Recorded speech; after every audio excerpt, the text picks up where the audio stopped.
कांग्रेस ने ये दावा किया है कि बीजेपी विधानसभा उपचुनाव तो दूर 14 की 14 लोकसभा सीट हारने जा रही है।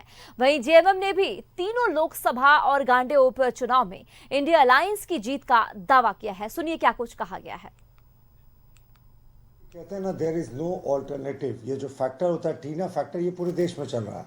There is no alternative to prime minister Narendra Modi. और वही लहर झारखंड में भी है। राष्ट्रवाद की गरीब कल्याण योजनाओं पर जो सुनामी चल रही है, कोई नहीं है साहब हमारी टक्कर में। और कल के चरण का जब झारखंड में चुनाव समाप्त होगा तो हम आधी सीट पर काबिज हो चुके होंगे। और कल्पना सोरेन को तो हम लोगों ने शुभकामनाएं दी थी, लेकिन उन्होंने स्वीकार नहीं किया। और पहले ही बड़े राजनीतिक हार से अपने करियर की शुरुआत अगर वो करना चाहती हैं तो कोई उनको रोक नहीं सकता। लेकिन झारखंड में 15-0 का हमारा जो लक्ष्य है उसको पूरा करेंगे, गांडे सीट को जोड़कर। और पिछली बार जो इनकी कुछ मार्जिनल सीटें थी ना, इस बार भी देखिएगा कहीं 1 लाख वोट से कम के मार्जिन से हम नहीं जीतेंगे। देखिए, भाजपा डूबता हुआ टाइटैनिक जहाज है और डूबते हुए जहाज में अब जनता सवारी नहीं करती है। इसलिए गांडे विधानसभा का उपचुनाव तो जितना दूर की बात है, इस राज्य में भारतीय जनता पार्टी 14 लोकसभा सीटों पे अब अपना खाता नहीं खोलने जा रही है।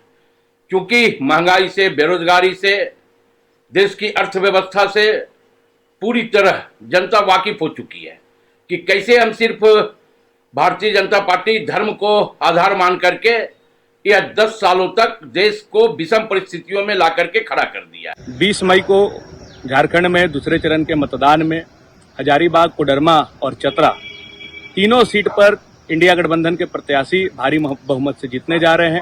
झारखंड के प्रति जो केंद्र सरकार का भाजपा का रवैया रहा है, उससे लोगों में खासा नाराजगी है। और एक तरफ न्यायपालिका अरविंद केजरीवाल जी को प्रचार करने के लिए छूट दे रही है, लेकिन झारखंड में माननीय पूर्व मुख्यमंत्री हेमंत सोरेन जी के लिए तारीख पे तारीख बढ़ते जा रहा है, जिसको देखते हुए झारखंड की जनता भी मन बना चुकी है कि 14 के 14 सीट इंडिया गठबंधन की झोली में।